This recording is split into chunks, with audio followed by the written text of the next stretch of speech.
ikaw dyan sa ano. Oh, may busy. Habang ako'y nagtutupi. Busy sila ngayon. Talagang masaya siya at naipasyal ng ama kahit ano na. Hapon na. Ngayon naman pong ina po nag-ano po. Nagtutupi. Tapos lang andito po nakahiga po siya sa ano lang po siya sa cartoon kasi inano po muna namin po yung pumpum. Kasi nagiinit po yung pong kanyang likod pag bagay nag-ano po sa pum. Ito nga busy paglalaro Bait-bait talaga ni Ella. Habang ang inay nagtutupi. Bait. Tawag ikaw ng ina. May doon sinasabi ang ina. Bait-bait naman yan. Oo. Ganito. Ella, ganda-ganda naman yan dyan. Tapos ang unan ay talaga naman kami nakasakay sa bus. Oo. Ayaw niya po mga kaina talaga yung pinakaano po ng unan. Gusto niya po yung ganyan lang, yung parang nakalagay sa leg po yan yung ano po yan. Ayaw niya mag-unan yung pang ano sa bus, biyahe. Ano yun lang, pag nagbibiyahe, yan ang gusto niya na Ella. Opo!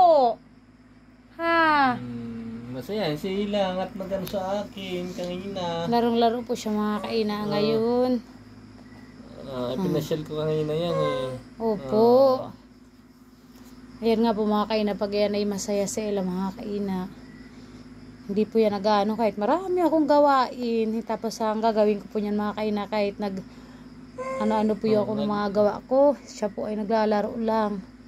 Inaantay naman niya po na matapos ako sa mga ginagawa ko mga kaina. At magaling po talaga ito sa Ella. Nakakaano-unawa po ito sa aking mga ginagawa. Ayan nga po ngayon. Oo, naglalaro po siya.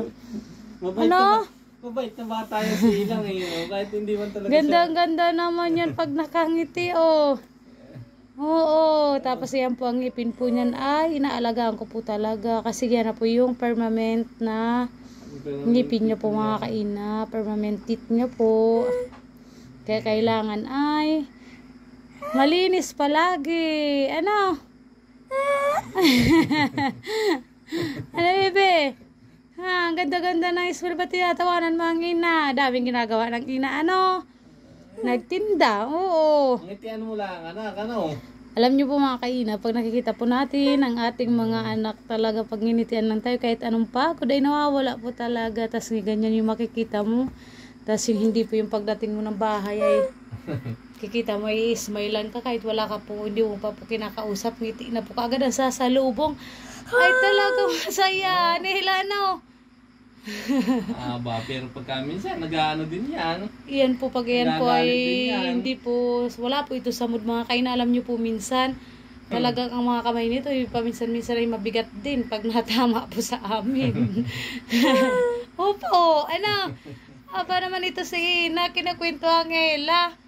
Ikaw talaga Ina, mamaya po mga kaina, ano ko po ito, tinatanggal ko po palagi talaga ang pom kasi mahirap na po talaga matuyan ang pawis sa Ella. Pero every po ay minute, mga ganyan-ganyan po mga kaina ay chinecheck ko po talaga yung kanyang likod. Dito sa karton. Kaya po siya dyan, nandiyan po. Opo. Opo. Hi na ikaw dyan, May sinasabi talaga siya. At yung mga unan nga po mga kainay, nandito nga po. Ayan nga po, tinatanggal niya po. At ang gusto niya po yung mga kainay ay ganyan lang po talaga. Yun po yung unan. At ayan po mga kainay ang update kay Ella. Thank you so much po for watching.